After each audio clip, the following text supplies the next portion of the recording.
আজকের গুরুত্বপূর্ণ আঞ্চলিক সংবাদে সবাইকে জানাই স্বাগতম। আজ হলো 10 জানুয়ারি 25 পৌষ শনিবার। আজকের সকালের বরাক উপত্যকা তথা আসাম এবং দেশের গুরুত্বপূর্ণ বিশেষ বিশেষ খবর হলো: মসজিদ কমিটির মাদক বিরোধী কঠোর সিদ্ধান্তে জুম্মার নামাজ শেষে মুসল্লিদের উপর হামলা, আহত অন্তত 12। হুলিচুড়ার ইমরানের রহস্যজনক মৃত্যুর মামলায় অভিযুক্ত স্ত্রী রিনা বেগমের জামিন মঞ্জুর। কাটিগুড়ায় মুখ্যমন্ত্রীর জনসভা সফল করতে মাঠে মন্ত্রী কৌশিক, পাল্টে গেল দৃশ্যপট। 26-এর মহারণ, উত্তর করিমগঞ্জের 4 প্রাক্তনের প্রচারে বিভ্রান্ত ভোটাররা। এ ব্যাপারে বিস্তারিত থাকবে প্রতিবেদনে। কালীগঞ্জে বিদ্যুতের তারের সংস্পর্শে এসে আগুন লাগলো মিনি ডাম্পারে। টান্টুর উরুস মাহফিল 29-এ, প্রস্তুতি সভায় বিভিন্ন উপসমিতি গঠন। এবং সর্বশেষ খবরটি হলো, জনভিত্তি হারিয়ে রাজ্যসভায় যেতে চান বদরুদ্দিন আজমল।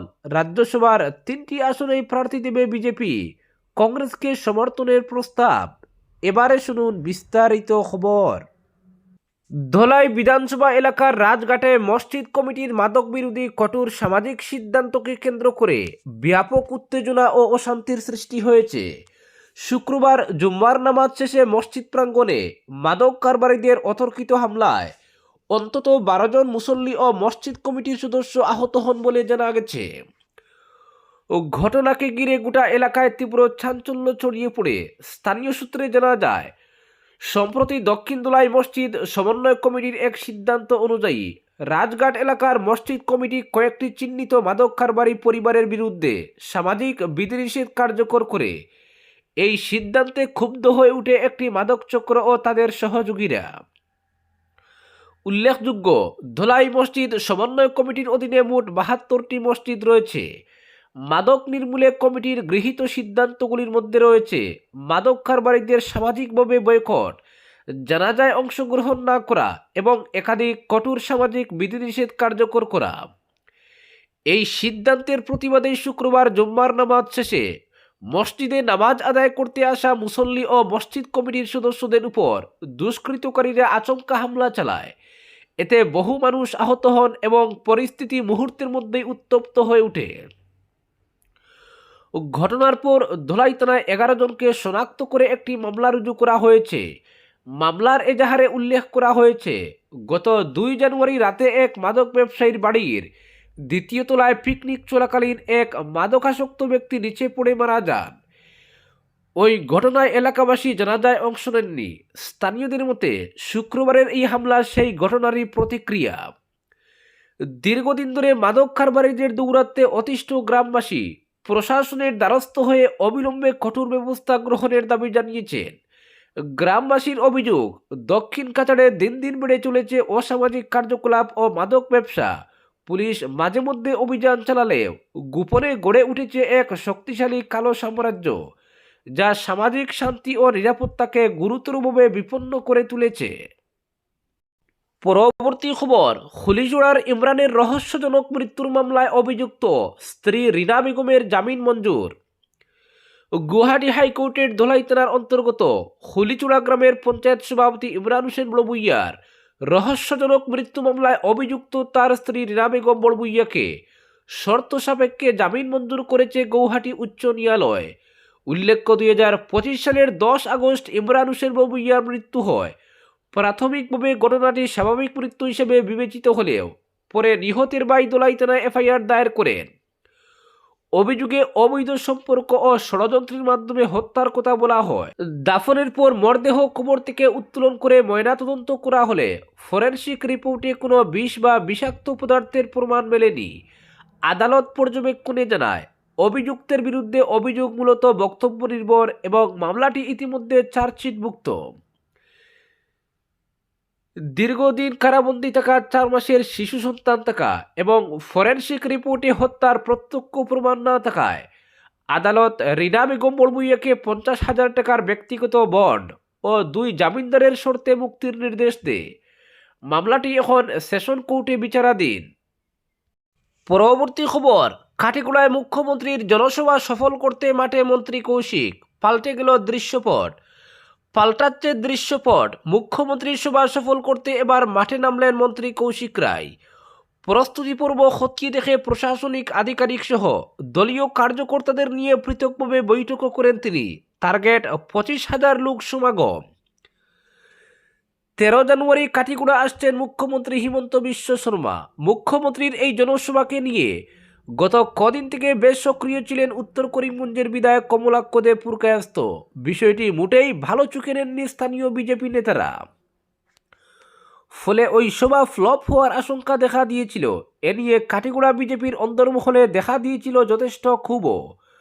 বিষয়টি আজ করে শুক্রবার ড্যামেজ কন্ট্রোলে মাঠে নামেন বরাক উপত্যকা উন্নয়ন মন্ত্রী কৌশিক রায়, কাছাড় জেলা বিজেপি সভাপতি রূপম সাহা, সহ সভাপতি বিপ্লব কান্তি পাল, প্রাক্তন বিধায়ক অমরচাঁদ জৈন, এখানকার 4 মণ্ডল বিজেপি সভাপতি ক্রমে কালাইনের নিত্যগোপাল দাস, কাটিগুড়ার বিশালাক্ষ দেব, 5 গ্রাম মদনপুরের মিঠুন শুক্লবৈদ্য, পশ্চিম কাটিগুড়ার নিরাপদ দেব সহ স্থানীয় নেতাদের নিয়ে মুখ্যমন্ত্রীর সভার প্রস্তুতি পর্ব খতিয়ে দেখেন তিনি। প্যান্ডেল ও মঞ্চ নির্মাণের দায়িত্বে থাকা পূর্ত বিভাগের কর্মী আধিকারিকদের সঙ্গে কথাও বলেন, ঘুরে দেখেন অস্থায়ী হেলিপ্যাডও। সভাস্থলের অদূরেই মুখ্যমন্ত্রীর কপ্টার নামার ব্যবস্থা করা হয়েছে। জালালপুরের রাজ্যেশ্বরপুর মাঠে 25,000 লোকের বসার উপযুক্ত মঞ্চ তৈরির কাজ চলছে। সব কিছু দেখে মাঠেই এক দফা দলীয় নেতা কর্মীদের নিয়ে বৈঠক করেন মন্ত্রী। এরপর প্রাক্তন বিধায়ক অমরচাঁদ জৈনের বাড়িতে বসে দ্বিতীয় দফার বৈঠক করেন। সব মান অভিমানকে এক পাশে রেখে মুখ্যমন্ত্রীর অনুষ্ঠানকে সফল করতে ঝাঁপিয়ে পড়তে দলীয় নেতা কর্মীদের প্রতি আহ্বান জানান তিনি। সংবাদ মাধ্যমের সঙ্গে কথা বলতে গিয়ে মন্ত্রী জানান, মহিলা উদ্যমিতার প্রায় 19,000 চেক বিতরণ করতেই এদিন কাটিগড়ায় আসছেন মুখ্যমন্ত্রী। অনুষ্ঠানে মহিলা উদ্যমিতার হিতাধিকারী ছাড়াও কয়েক হাজার মানুষ উপস্থিত থাকবেন বলে অনুমান করা হচ্ছে। সব মিলিয়ে 25,000 মানুষের উপস্থিতির টার্গেট রেখে চলছে প্রস্তুতি।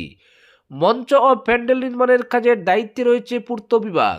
মানুষের বসার জন্য 1,03,000 বর্গফুটের প্যান্ডেল তৈরি করা হচ্ছে।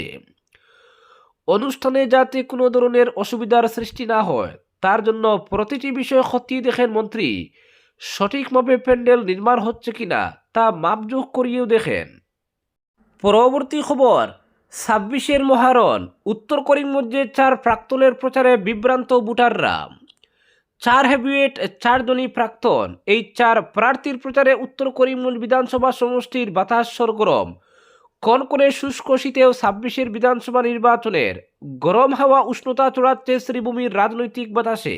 উত্তর করিমগঞ্জ বিধানসভা সমষ্টিতে ভারতীয় জনতা পার্টির প্রবল দাবিদার 4 বারের বিধায়ক প্রাক্তন সাংসদ মিশন রঞ্জন দাস, প্রাক্তন জেলা সভাপতি সুব্রত ভট্টাচার্য, শ্রীভূমি শহরের প্রাক্তন পৌরপতি ডক্টর মানস দাস ও জেলা পরিষদের প্রাক্তন চেয়ারম্যান আশিস নাথের জড়ো প্রচার চলছে। এতে সাধারণ মানুষ বিভ্রান্ত।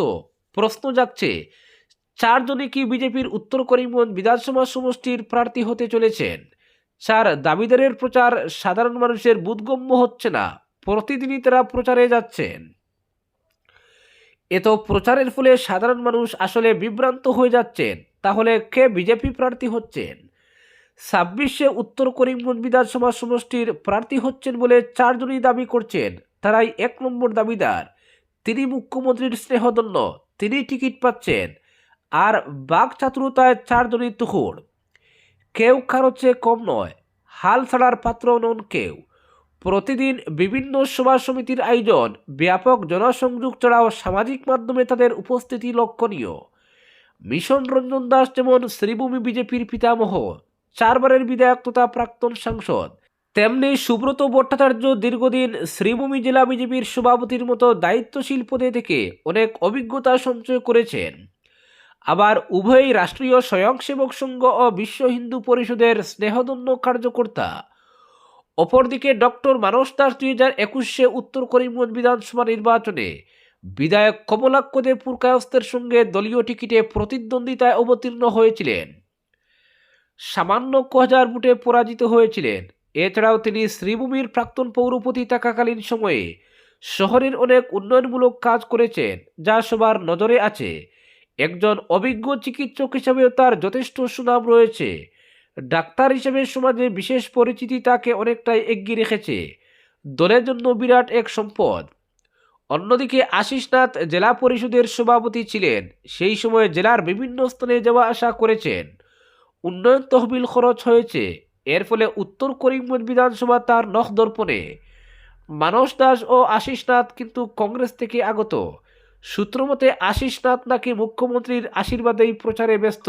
অপরদিকে ডাক্তারবাবু কমলাক্ষ পুরকায়স্থ থেকে সামান্য ভোটের ব্যবধানে পরাজিত হওয়ার সুবাদে ও ডিলিমিটেশনের ফলে সমষ্টি পুনর্গঠনে আশাবাদী যে এবার তিনি নিশ্চিত জয়লাভ করবেন। এছাড়াও মানস দাস ও তার স্ত্রীও চিকিৎসক হওয়ার সুবাদে অনেক মুসলিম রোগী রয়েছেন যাদের ভোট পাওয়া নিশ্চিত। এছাড়াও তাদের অনেককেই সঙ্গে নিয়ে তিনি জনসংযোগ চালিয়ে যাচ্ছেন। ডিলিমিটেশনের ফলে জেলার একটি বিধানসভা সমষ্টি কর্তন হয়েছে, এর ফলে খুব দুমায়িত রয়েছে। এই চাপ 4 হেভিওয়েট প্রার্থীকেই নিতে হচ্ছে। প্রতিদিন কোনো না কোনো ভোটারের প্রশ্নমানে বিদ্ধ হচ্ছেন তারা। এই বার্তা তারা কতটুকু উপর দিকে পৌঁছাতে পারছেন সেটা তারাই জানেন। এই জবাবদিহি কিন্তু দলের শীর্ষ নেতৃত্বকে সরাসরি পাচ্ছে না, তাদেরকেই এই জবাবদিহি করতে হচ্ছে। আর নির্বাচনের দিন যতই গড়িয়ে আসছে, বিরোধী দল এর সুবিধা নিতে মুখিয়ে আছে, কেননা রাজ্যে ও কেন্দ্রে তাদের দলের সরকার, অথচ একটি বিধানসভা সমষ্টি হারাতে হলো জেলাবাসীকে। এ অঞ্চলে বরাক উপত্যকায় ভারতীয় জনতা পার্টির আতুরগড়, এখান থেকেই উত্থান হয়েছিল। আজ সেই পুরনো ঘটনার সবাই ভুলে গেলেন, তা সত্ত্বেও ভোটাররা সব প্রত্যাশীকে খুশি করার চেষ্টাও করছেন।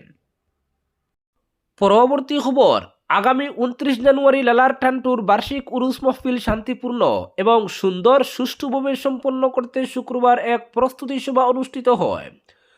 শুক্রবার জুম্মার নামাজের পর টান্টু সাহেববাড়ি প্রাঙ্গণে পীরজাদা মাওলানা কারি আব্দুল বাসিত চৌধুরীর সভাপতিত্বে এক প্রস্তুতি সভা অনুষ্ঠিত হয়। সভায় উরুস মাহফিলকে সুন্দর সুষ্ঠুভাবে সম্পন্ন করতে বিভিন্ন সিদ্ধান্ত গ্রহণ করা হয়। আগামী 16 জানুয়ারি জুম্মার নামাজের পর টান্টুর বিশাল মাঠে মাহফিলের ভিত্তিপ্রস্তর স্থাপনের সিদ্ধান্ত নেওয়া হয়। এদিনের সভায় উরুসের দিন গাড়ি পার্কিং, শিরনি বিতরণ, মেডিকেল, আলোচনা সভা ইত্যাদি উপসমিতি গঠন করে বিভিন্ন স্বেচ্ছাসেবী কমিটি গঠন করা হয়।